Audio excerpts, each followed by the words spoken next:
Hey guys, it's Liv here, and in today's video, I want to rank all of the Pokemon Legends Arceus exclusive moves and find out how good they will be and if they'll even be allowable in Pokemon Scarlet and Violet. If you guys enjoy this type of content and you want to see more like it, leave a like on the video and subscribe for more content just like this. We're on the road to 2K, and we might even honestly hit it before Scarlet and Violet, which would be great if you could join the Under 2K club. But with that said, also links to the Twitter and Discord down below if you want to get updates and videos, comment any other ideas you'd love to see me cover before the end of the generation, and if you want to go the extra mile, channel member button as well down below, as well as a link to it in the description. But with that said, let's first set our precedents, because we do have a few things we can actually go off of to give us a little bit more insight to if these moves will come out in Scarlet and Violet or not. Starting with Pokemon Let's Go Pikachu and Eevee. So Let's Go Pikachu and Eevee introduce a plethora of new moves such as Batty Bat and Zippy Zap, which a lot of people typically will go to for thinking that Pokemon has run out of names for moves, which is pretty fair. But typically these moves didn't make it into the games, and a lot of people would point to that as a comparison, but these moves were also exclusive to Starter Pikachu and Eevee, which those Pokemon didn't make it into the Sword and Shield games. But a Pokemon that did have a new move in Let's Go Pikachu and Eevee that transferred over was Melmetal, and Melmetal's Double Iron Bash did actually carry over. It didn't really change at all actually as far as mechanics go, so I do think that there is at least a precedent to add these moves in. However, at the same time, a lot of these moves were made for an entirely different battle system, so we'll need to go over how to actually balance these moves so they get transferred. Starting with Infernal Parade. So Infernal Parade seems to function as a base 60 power version of Hex, but this also has the chance to actually status your opponent. I think this could actually be a move that would outright be allowable, considering the fact that Hex itself isn't too broken, and it trades a potential 5 or 10 base power depending on if you're going for the no status or the status version, for a chance to get some accuracy, for a chance to get some burn. This burn chance, it seems to be, I want to say this is a 30% chance. I don't actually know what the specific chance for Infernal Parade is, but it does seem like in general that this could in theory be a pretty good move. Yeah, it looks like it's 30% chance, so it's a slightly better version of Hex in my personal opinion. It seems like that in general this move could end up just being a better version of Hex for ghost types, but I think the distribution will be limited to either just Typhlosion or maybe Typhlosion and Chandelure. Personally, I would say this move passes the test. I think it could be in Scarlet and Violet. Now, obviously, we do have a couple other moves that fall into a similar, basically just area, being, of course, the Overquill and Zorark signature moves. Now, I will say that I think that these two are also fine, but for Zorark specifically, I would say this needs to make sure that we have Frostbite in the games. If Frostbite does not carry over, I think we need to replace the status condition with Sleep, in my opinion, because I cannot imagine a world where you're giving Hisui and Zorark a 30% chance to freeze the opponent. I think that would become a little bit obnoxious personally. However, if the move ends up going off of Frostbite standards, and Frostbite is now a status condition in Scarlet and Violet, I think that this one will also be fine.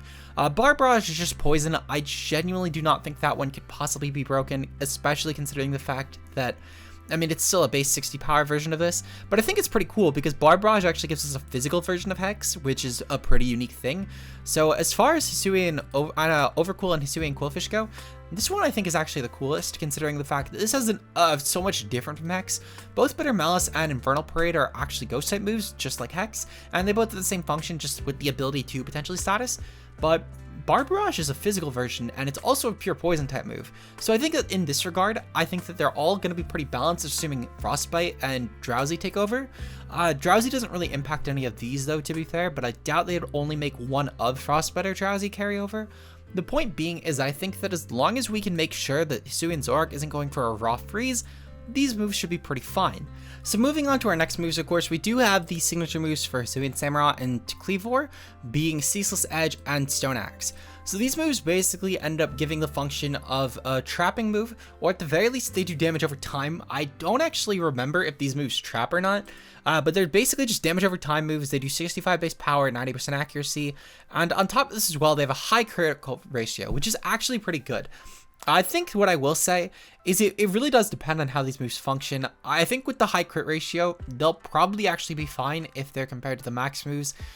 In fact, I think they'll be fine either way, actually, because with a move such as Magnetstorm, for example, while it doesn't have a high crit ratio, it does have a lot higher of a base power, being base 100. I think that maybe you can consider an accuracy nerf to 85, or maybe damage lowering to something like a base 60 or 55, even if it keeps high crit. Because the benefit there would be the high crit, in my opinion. I think 60 would be good, personally, if you were to continue with high crit, though 65 isn't really a huge deal breaker either.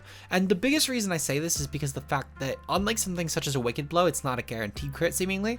So I think that, with that in mind, this should be not as bad. Because if, let's say, you were to utilize the high crit ratio with this, you would get basically a 97.5 base power move, on top of the fact as well that your accuracy is a lot better than Magma Storm, while your damage is pretty comparable, and you're still doing damage over time with an offensive Dark and Rock move, both of which are amazing offensive types. So I think these moves could be good, as long as they don't get the Wicked Blow treatment and get the specific high crit. I'm kind of hoping that these end up going off of the max move option for stuff like Wildfire and Vine Lash, because I think that would actually be a very cool way to carry over those moves in some way, shape, or form into Scarlet and Violet. So I think these moves also personally get a pass for me. I'm just praying that they don't get the guaranteed crit, because if they do, I think they'll actually be very obnoxious. Especially if they're also guaranteed critting and trapping, I think that could be very obnoxious. But if they're carrying over the Wildfire Vine Lash sort of realm, while also making sure that they're doing the not guaranteed crit and just high crit, I think they'll be fine. Though you could also just take out the crit to begin with, and I think that'll also work well. Next up, we do have Hisui and Decidueye, which has the move Triple Arrows, which in every single Decidueye video, people mention that Decidueye will be very broken because of Triple Arrows. I don't think this move will adapt at all like it is in PLA, because I think that this is one of those moves that ends up needing a nerf. It seriously does need a nerf. Basically, Triple Arrows has a chance to raise the power of Decidueye's attacks by 50. I think it's like 50%, while also lowering... hold on. So I need to actually get a very specific, because the wording on this one is all over the place. So basically with Triple Arrows, this user does 3 different attacks. This has the chance to raise future attacks, landing critical hits at the very least, so it can raise the critical hit ratio while also lowering the opponent's defensive stat. So I think that this is in succession, like turn 1, turn 2, turn 3, but I'm not sure. I don't think this is like an actual multi-hit move, but if it was to transfer over, I think it would be. I'll be honest, I'm going to guess if this move ends up getting adapted over, it's just going to literally mirror Triple Axel. I can't imagine they would leave this move as is. And I mostly say that because the fact that either A, they would need to do it in succession. Also, I think they should just outright take out they should 100% just take out the chance to increase crit. But what I will say though, is that they could actually maybe leave that, because I'm thinking out loud now, and Thunderous Kick actually would be base 80, and that has a guaranteed defense shop. So in theory, they could actually maybe leave it, and that would actually be pretty decent, because it would trade the fact that it has no critical hit rate increase ratio on Thunderous Kick for the crit ratio increase, and I think that could actually maybe work, because at a certain point it would just become Thunderous Kick, but it's critting through defense boost with the potential to just do a little less damage. One thing I will say is maybe lower it to base 40, just because the fact that at a certain point, if you're raising critical hit ratio as well as dropping the opponent's defense, this could end up actually becoming a really good way around setup Pokemon. And I think with that in mind, maybe just lower the damage output a little bit, because you never need to worry about stuff like Iron Defense or Curse. But overall, I think this move actually could be balanced. I will say, maybe I jumped the gun a little bit on overestimating. I still think that if of any of the moves we went over so far, this is the one that I think most likely we need to trim something, which in that case, I would either trim the guaranteed defense drop or the guaranteed chance to do a crit, or just literally take out one or the other. I think adapting this move, even like just Thunderous Kick and making it a perfect mirror for it, I think would actually be really cool as well. But also, again, making it just like Triple Axel would also be really cool. Either option, I think, are better than what it has personally for the metagame. I think with what the effects would give Triple Arrows, it would be a little bit too much, but I don't think it's as broken as I thought it would be. So we'll give this one a maybe, but I don't think it'll be adapted perfectly, is what I will say. Next up is Scishield Bash from Weird Air. So Scishield Bash is an interesting one. Basically, Scishield Bash, this has a 70 base power, 90% accuracy, and it has the chance, well, this also raises the user's defensive stats. So as far as Scishield Bash goes, it's not a guaranteed chance to raise the defensive stats. It says it just may also raise it, and it's a physical move otherwise. This is basically just Zen Headbutt, but instead of the flinch chance, it could raise defensive stats. I'll be honest, I think this move will probably be fine. I would love to personally have seen maybe like a Photon Geyser aspect where it'll pick damage, but mostly just coming from the fact that this has 2 equal offensive stats, and I think that would have even been better than what we got, but at the same time though, it's a shield bash, so I can get the chance to raise defenses. One thing I will say that will be cool if they're going to keep the low base power and the 90% accuracy, make coin toss for what defense boost you'll get. Maybe it's like a 50% chance to raise defense and a 50% chance to raise speed, but every time you use it, it's a different one. I think that could be kind of cool. Or maybe they lower the base power to 50 and they make it so it raises both defensive stats at 50%, or maybe it's just a guaranteed chance at that point, because honestly 50 base power would be kind of weak, but it's basically a 50 base power offensive move while also giving cosmic power benefits, and stuff like that isn't entirely unheard of. For example, we have stuff like Power Punch being base 40 and raising attack stat. And while this would be raising 2 stats at the same time while doing damage, it's also not boosting your offense either with scishield bash, so I think that could maybe be a good way to balance it. Overall, I think if anything, scishield bash actually needs a buff going into these games, so we'll give this one 2 thumbs up, just buff it up, all the way up. Next up though, we do have Ursaluna with Headlong Rush. So Headlong Rush, this seems like it's going to be a chance to lower the user's defensive stats. It's just close combat, but it's 100% accurate, and it's 100 base power. So close combat is 100% accurate. I don't know why I said it like that, but it's basically just a slightly weaker version of close combat in Dragon Ascent, which were 120 base power. Truthfully, I could totally just see this getting 120 base power because of the consistency with stuff like close combat. I will say they probably did lower this one's base power intentionally because of the fact with the styles. But I think in general, when it goes into Scarlet and Violet, this will probably just be a 120 base power close combat, which would be amazing for this Pokemon in my opinion. Just getting a 120 base power ground move, and the defensive drops don't really matter a ton on a Trick Room team if you're just underpacing everything. So I think this one will be fine. If anything, again, similar to Scishield Bash, buff the offense a little bit, make it on par with other things we're consistent with. But otherwise though, this move should be pretty good. Basculegion with Wave Crash. So I will say, I think a couple other Pokemon got Wave Crash, but this is the mon, as far as I'm aware, this was intended to be a signature for. So Wave Crash, this ends up having, this damages the user with 33% of the inflicted damage, but it also raises the speed, and it's a 75 base power physical move. I think this one's really cool, actually. One thing I will say, I would have loved if this got Rockhead still. I'm pretty sure even female doesn't keep Rockhead, and we can actually check that really quick. Yeah, neither get Rockhead. So I would have loved if we actually got this move on one of the Rockhead Basculegions. But otherwise, I think it's a pretty decent move. It gives you recoil, but it also has a speed boost. So I think that the speed boost could be a little bit whatever, but it's a good way to actually balance out Basculegion considering the speed.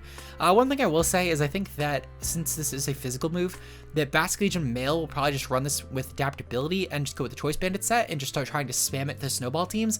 And I think in that regard, it could be a little good. If anything, maybe make the damage lower, maybe like a base 60, because of the fact that this will also be stacking with adaptability. But at the same time, I don't think it'll be as big of a deal because similar to Scishield Bash, you're not actually going to be boosting you're not going to be boosting the offense, so it might actually be fine.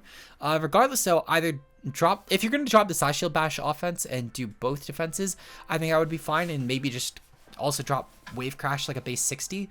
But if you're going to leave Scishield Bash at base 70, I think this is fine at 75.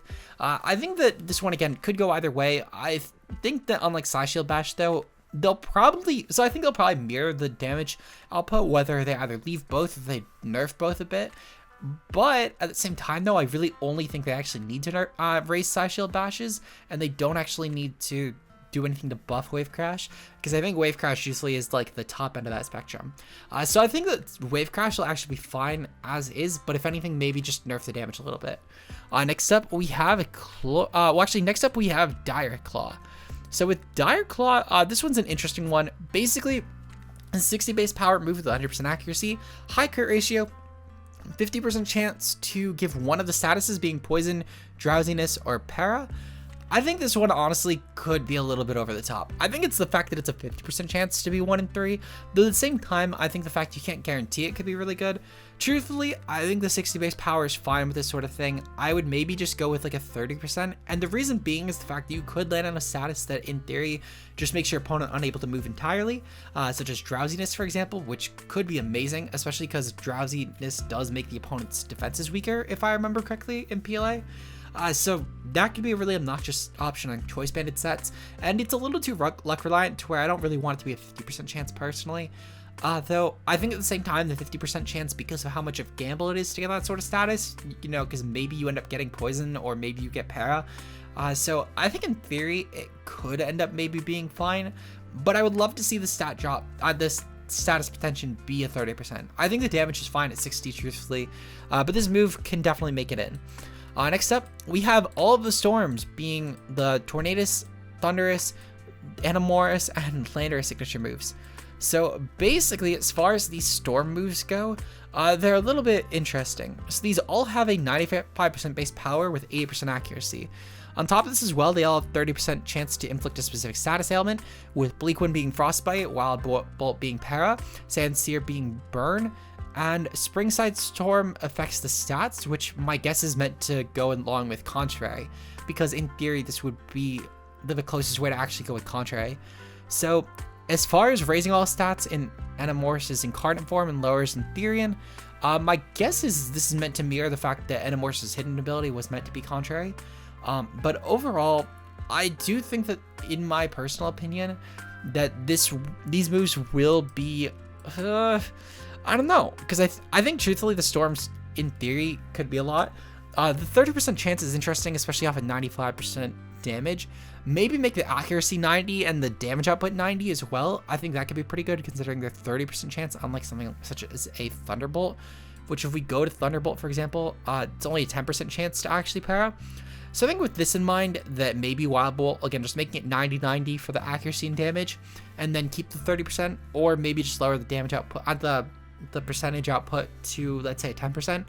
I think at 95-80 is a little over the top, but I wouldn't entirely mind it, and to be fair, it'd be pretty close to Stone Edge and damage, which is at 80% accuracy, so I can kind of get it. I just think that maybe you don't go for 90-90 with the 10%. I would personally like that a little more from these moves, but they wouldn't be terrible. One thing I will say is that I think that Animorous could potentially become problematic, and I think that one might be one that we might just need to go lower the damage output a little bit. But at the same time, though, it's only doing defensive stats. I don't know. So Incarnate forms, in theory, only it's an Omni boost, and Therian forms, it's only dropping defensive stats. I think we need to just make it like a defensive stat boosting thing only, because I think if you were to actually make this an offensive stat one, or specifically an Omni boost, I think that would be really broken on Incarnate. So either with Incarnate specifically for Animorous, this is the big one I think that really needs to change. Either make it in both cases just drop defense and then use Contrary to take advantage of this, or make it so it's only doing one offense, and it would have to be one offense in my opinion, because Animorous is two really good offenses, and I think it could be really potent if you're just guaranteed raising both. I know it's only a 30% chance, but truthfully, I would actually just commit either way in this sort of thing because of the stats. I know consistently they probably wouldn't want to, but it's one of those things where I think they just kind of need to either make it a guaranteed stat raise for just defenses only and make it go Contrary at that point, or they need to make it a single offense and then keep the damage at 95 and 80 accuracy and only raise one offense, but guarantee it. I think this move in particular is one that needs the most reworks. The other storms in theory could be fine. Again, similarly to Zorark though, if for Tornadus specifically, Bleak Wind is not going to end up being Freeze and it's just going to be Frostbite. Next up is Arcanine though with Raging Fury. Raging Fury is one that I think could be kind of okay. While this isn't necessarily a signature move, I know a few Pokemon actually got this. Basically, this is a 90 base power, 85% accuracy physical move. And for Raging Fury, this move basically, I forget what this actually does. So it looks like this is just a physical option for, in fact, no, it doesn't even look like that. It looks like it's just there. Is this really all it does? Is there no actual special effect? Yeah, so it looks like, it looks like it then becomes fixated. Oh, it's Outrage. It's just a worse version of Outrage. What the fuck? This move is terrible. Make this one like 120. Just make this Outrage, in all honesty. You have Outrage right here. Make it 120 base power, 2 to 3 turns. It looks like it's literally what Raging Fury does it, because it seems like it's fixated on using the move. Maybe it's like a rollout sort of thing, but even still, why start at base 90 then? Yeah, so it looks like, oh, you know what? Okay, so I think I'm seeing what happens. It looks like it also does damage over time, if I had to guess, but even still, I don't actually know. Because it looks like, yeah, I don't even know how this one actually works, I'll be honest. But make it just like Outrage in all honesty. I think that truthfully just a physical fire Outrage will be plenty. That's what this move should be. Or B, commit to the Magma Storm end and just go full on like 100 base power and 75% accuracy. Don't really go with anything else. Maybe if it's, I don't know, this move in general I think is too much going on and too little going forward at the same time. Make this one either Outrage or Magma Storm. Chloroblast. So as far as Chloroblast goes, oh, oops, I controlled F on the wrong tab. Chloroblast. So Chloroblast, I believe this is just like a double-edged sort of thing where it's 120 base power, and at the same time though, this is just recoil. I'm pretty sure it's half recoil, which is not bad if it is. So basically this also damages the user and lowers the user's speed. I don't know if they need to do both, in all honesty. They can maybe just ditch the speed aspect and make it just a grass special double edge, and I think that'd honestly be really fine. I think that, to be fair, they probably had to balance it for PLA, which I can get. That's kind of fair, because the mechanics in that game were really good for these sort of moves, but basically, I would say just make it grass double edge, and I think that should honestly be plenty. This move can definitely make it into PLA. Next up, we have Victory Dance. So here we start to get into a lot of moves that I think actually might need some changes. Actually, I'll go into Esper Wing first, because I think this one actually doesn't need any changes as far as the mechanics go. But basically, though, for Braviary, we do have Esper Wing. This essentially functions, if I remember correctly, as Oblivion Wing. So basically, this user has a raises chance for speed. This move also has a height and chance for critical. So never mind, actually, that must have been a radical red buff for it. But basically, though, it's a 90% accuracy, 75 damage, and it has not only the ability to, basically, this raises chance for speed, guaranteed. Well, this raises the speed state by 1 guaranteed, I should say. This also raises critical hit ratio. So in my opinion, actually, this seems fucking nuts. I would definitely just outright, I think Oblivion Wing. Just make this Oblivion Wing. Radical Red had it right. Make this move literally just Psychic Oblivion Wing, and you're good. I think it would be so much better than what they did with this. This move seems insane, because not only are you going to raise the critical hit chance, but you're also raising the speed. So you're basically just making this into a crit machine, to where eventually you just throw a choice specs on, and as long as the dark type is cleared, you're in theory gonna probably at least get to a point where you can just start winning. Because you're just gonna crit. And you might be thinking, why not a steel type? Most steel types have garbage SPDF, and even still, Hisuian Braviary has some good coverage for them. Even just going off of roughly, you get stuff like Heat Wave, for example. So I don't know if I really trust this. I think this move actually does need a bit of a nerf. As I said, either cut just the speed or cut the crit. Because, for example, if we compare this to, let's say, Wave Crash, I think Wave Crash is a great comparison, because while that has a guaranteed accuracy, it's also not increasing crit ratio, and it's also taking recoil. So I think that Wave Crash in general is just a lot better way to balance this. Esper Wing, though, its drawback is only in the fact it's not 100% accuracy, but it also has a second benefit on top of that. So make Esper Wing, at the very least, take out either the crit or take out the speed raising ratio, in my opinion, and the rest is fine. Victory Dance is up next, though. Victory Dance is kind of broken, if I remember correctly. I'll be honest, I can't remember entirely how this worked. I know it's a stat raise sort of thing. So basically, this raises the user's offensive and defensive stats and increases the damage. Yeah, so it literally increases by 1 stage for all the offensive and damage stats, if I remember correctly. I don't think it does speed, though, to be fair, but otherwise it's just an Omni boost with no drawback. So it does raise both offense and defenses, and it raises the move's damage. Oh, so it also raises the move's damage. Wait, this move didn't have damage, though. Yeah, no, this is a status move. So where the fuck does that damage thing come? So yeah, so it's offenses and defensive stats and damage dealt by the user's moves. What the fuck? Okay, literally just make this clang. You know what you do? Make this thing Clanger Soul. Make this the Como signature move, and this will be fine. 1/3 damage taken, but it's an Omni boost. That'll be fine. It'll be really good. And I think the Pokemon, what I will say is I think this will be a little too frail to actually get the setup turn in a lot of cases. But either just ban the move entirely, don't bring it back, or make it Como signature. I think truthfully it's the only way you get a comparable balance of this thing, because it seems like it's not only increasing damage, but it's also then raising the stats, and it's just I don't even know what this move is trying to do in terms of how to translate it to a PLI sense. Another thing as well, you can make this just focus energy, and maybe focus energy that also raises defenses, and that could be kind of cool. But otherwise, though, again, Clanger Soul I think is the best case for this one. Really the only actual comparison you could make, in my opinion. Shelter's up next. Shelter's pretty fine. this seems like it just raises defensive stats. In my opinion, just make it that way then.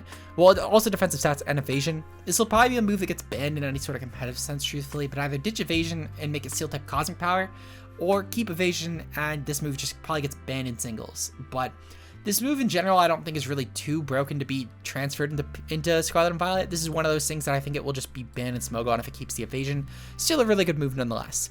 Mountain Gale's up next. So Mountain Gale's interesting. It seems like that Mountain Gale is 100% accuracy on 100% damage ice move, 85% accuracy, and it seems like it's just a stronger version of Icicle Crash. So again, similarly to Shelter, I think this one will be fine. The fact that it trades out a little bit of accuracy that Icicle Crash would have had, and in tandem, though it's a higher base power version, I think it makes sense. This balances itself perfectly, actually. I don't even need to add anything. Lunar Blessing. So, Lunar Blessing heals its own status conditions while also recovering HP and gains evasion. Fuck this move. Do not even bring this move into PLI. Do not even bring this move into PLI. This one has no business being in there.